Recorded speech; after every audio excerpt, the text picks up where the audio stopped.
Welcome to ஷஸ்டியா kitchen. இன்றைக்கி என்ன recipe இப்போ நம்ம பார்க்க போகிறோம்னா ஒரு ரவா புட்டு. ரவா புட்டுக்கு வந்து ரவை வந்து நம்ம எந்த கப்பு, ஒரு கப் ரவை எடுத்தோம்னா அதில் வந்து ஒரு அரை கப்பு வந்து தேங்காய் துருவல் எடுத்தால் போதும். சுகர் வந்து ஒரு 1/4 கப் எடுத்தால் போதும். நெய் வந்து சும்மா ஒரு ஸ்பூன் எடுத்தால் போதும். ஏலக்காய் வந்து ஒரு பிஞ்ச் எடுத்தால் போதும். இது மாவு இல்லாத நேரத்தில் நம்ம டக்குன்னு உடனுக்குடனே நம்ம செஞ்சிடலாம். உங்களுக்கு இதை வந்து நம்ம எப்படி செய்யலாங்கிறத பார்க்கலாம். இப்போ நம்ம ஒரு கடாயை வச்சு கடாயில் வந்து ஒரு 2 ஸ்பூன் நெய் விட்டுருக்கோம். நெய் விட்டு நம்ம எடுத்துருந்த ரவையை வந்து நல்லா லேசாக வறுத்துக்குருவோம். உங்களுக்கு ஒரு 3 நிமிஷம் வறுத்துக்குருவோம். வறுத்து செஞ்சோம்னா ரவா புட்டு வந்து நல்லா உதிரியாக ரொம்ப நல்லாயிருக்கும். உங்களுக்கு வறுத்த ரவை வாங்கினாலுமே கொஞ்சம் நம்ம வறுத்து செய்கிறது வந்து ரவை புட்டு வந்து ரொம்ப டேஸ்ட்டு நல்லாயிருக்கும். ரவை இப்போ நல்லா வறுத்துருச்சு. வறுத்த ரவையை இறக்கி வச்சுட்டு நம்ம அதுக்கடுத்து வந்து சுடுதண்ணி வைக்கலாம். சுடுதண்ணி வந்து நம்ம 1 டம்ளர் ரவை எடுத்தோம்னா ஒரு 1/4 டம்ளர் தண்ணி வச்சா போதும். உங்களுக்கு கொஞ்சம் லைட்டாக ஹீட் ஆகிருந்தால் நல்லாயிருக்கும். சுடுதண்ணி வச்சுட்டு ஒரு பிஞ்சு சால்ட்டு சேர்த்துருவோம். சால்ட்டு சேர்த்து இந்த தண்ணியில் நல்லா கெட்டி இல்லாமல் கரைச்சி எடுத்துக்கிடுவோம்.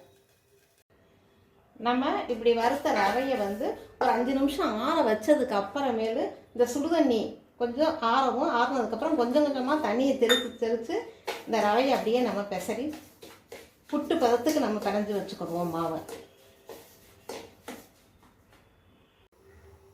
நம்ம இப்படி பிசைஞ்ச மாவு வந்து உங்களுக்கு நல்லா உதிரியாக எடுத்துக்கணும். இப்படி பிடிச்சோம்னா வந்து பிடிக்க வரணும். இங்கே பாருங்கள், பிடிச்சி விட்டு இப்படி உதுத்து விட்டால் உதிர்ற மாதிரி இருக்கணும். இந்த பதத்துக்கு மாவை நம்ம நல்லா பிசைஞ்சு எடுத்துகிட்டு இப்போ ஒரு இட்லி பாத்திரத்தில் வச்சு வேக வச்சு எடுத்துக்கிடுவோம். ஒரு 10 நிமிஷம் வேக வச்சா போதும், புட்டு ரெடியாகிடும். இப்போ நம்ம இட்லி பாத்திரத்தில் தண்ணி ஊற்றி, ஒரு டம்ளர் தண்ணி ஊற்றி நல்லா சூடு பண்ணி வச்சுருக்கிறோம். இப்போ நம்ம எடுத்து வச்சுருந்த இந்த ரவா புட்டு இதை வேக வச்சுருவோம். உங்களுக்கு கரைச்சி வச்சுருந்ததை புட்டு பதத்துக்கு அப்படியே நம்ம நல்லா பிசைஞ்சு வச்சுக்கணும். ரொம்ப தண்ணி விட்டிங்கன்னா ரொம்ப குழகுலன்னு ஆகிக்கிறோம். உங்களுக்கு ஒரு 10 நிமிஷம் வெந்தால் போதும். வெந்ததுன்னா புட்டு வந்து நமக்கு ரெடி ஆகிடும்.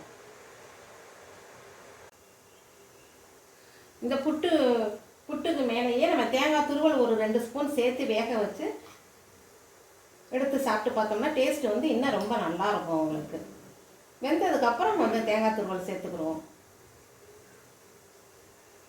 இது சேர்த்து மூடி வச்சுருவோம்.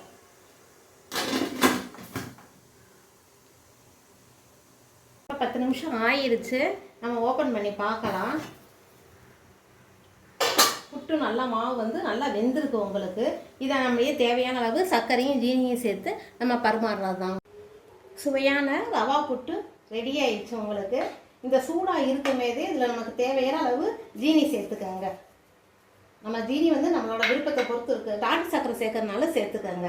தேங்காய் துருவல் கொஞ்சம் சேர்த்துக்கோங்க. தேங்காய் துருவலும் உங்கள் டேஸ்ட்டை பொறுத்து சேர்த்துக்கோங்க. தேங்காய் துருவல் சேர்க்க ரொம்ப நல்லாயிருக்கும் புட்டு. உங்களுக்கு ஏலக்காய் தூள் சேர்த்துக்கிடுவோம். நெய் வந்து ஒரு 2 ஸ்பூன் நெய்யும் சேர்த்துக்கிடுவோம்.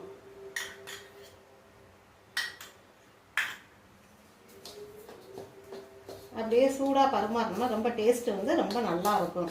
நம்ம மாவு இல்லாத நேரத்தில், காலையில் இட்லி தோசை மாவு இல்லாத நேரத்தில் ஒரு சில குழந்தைங்க உப்பும் சாப்பிட மாட்டாங்க. இந்த மாதிரி ஸ்வீட்டாக உங்களுக்கு ரவா புட்டு பண்ணி கொடுத்தீங்கன்னா எல்லாருமே விரும்பி சாப்பிடுவாங்க. செஞ்சு பாருங்கள். உங்கள் கருத்துக்களை கமெண்ட் பாக்ஸில் தெரியப்படுத்துங்க.